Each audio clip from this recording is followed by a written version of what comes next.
Consciousness is really simply to be conscious. It's to be aware. We can refer to it as well as pure awareness. So at any given moment, we are thinking and we are aware of the world because we have the powers of consciousness. And it exists in all of us. And we could actually come to a place where we are aware of our awareness. So we're aware of ourselves being aware. And that place of being aware of yourself being aware, we might call pure awareness. Because in that moment, there is nothing but awareness itself. And that same awareness that is in you at that moment is also in me and everybody else. And that's the consciousness, the awareness that is the oneness that we all are, just in individualized expressions. Consciousness is also something that gives us intelligence.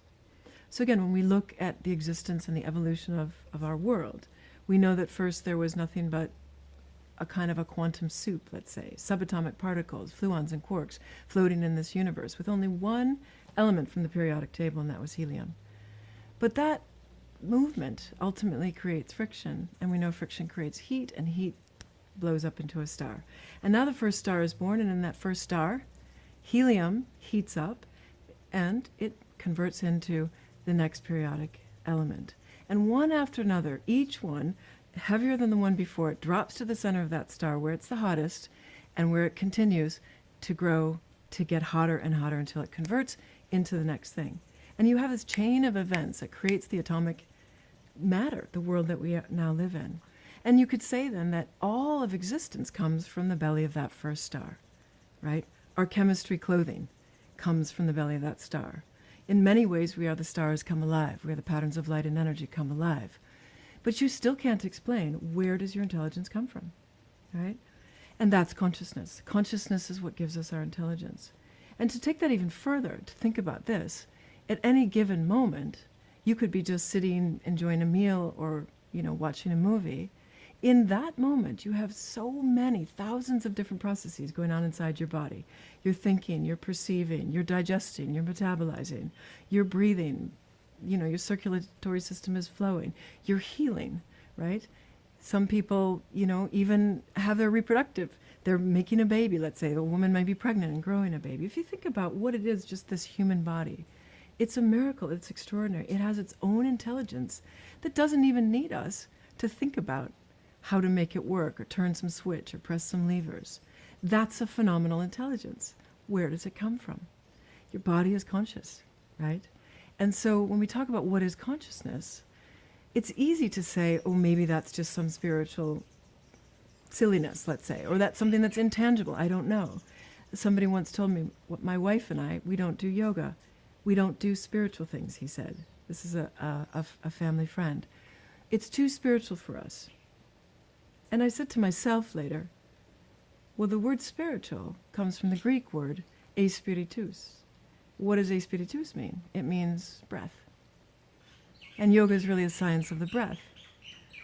And to me, how can you say you're not spiritual? If you're alive, you're breathing. And so it's really to understand, what does it mean to breathe? What does it mean to breathe with awareness? When we breathe with awareness, we come back to the simple fact that we are conscious if we are alive. And that consciousness gives us a certain intelligence that, again, in yoga or in the Vedic sciences, we can refer to as Sat Chit Ananda.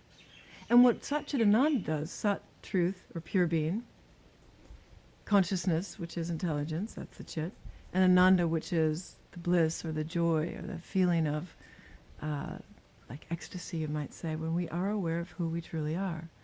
That projects into the world. Pure being projects as the life force. Consciousness projects as the light force. And the bliss or the Ananda projects as the love force. And we know those things are real. We know we're alive. And we know, for instance, that we're all seeking to feel more alive. We want more energy. We want better health. We want the eternal fountain of youth. That's because we're all seeking to really feel the power of our life force. And that's a projection of consciousness. We are all seeking to know more, to grow our intelligence. We all want to be in the know, right? Knowledge and intelligence is something that we do seek. And that as well is a seeking to validate or a seeking to affirm, seeking to expand that which we actually already are, which is consciousness and intelligence. And the final thing we know, everybody is seeking to love and to be loved. That's what truly makes life worth living. And so consciousness expresses itself into our world as life, light, and love. That's not just a saying. That's not just, I feel happy today, so let me share life, light, and love with everyone. That is an absolute truth. That's who we are.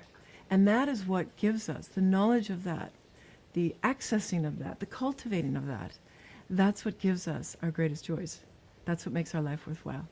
So we start from consciousness, we move through life consciously, and we ultimately get to the place of being consciousness. Does that make sense? It's a circle. It isn't a line. It's a circle. We're always coming back to who are we, where have we come from? Because where we've come from is also where we're going. We are consciousness alive to know that we are consciousness alive.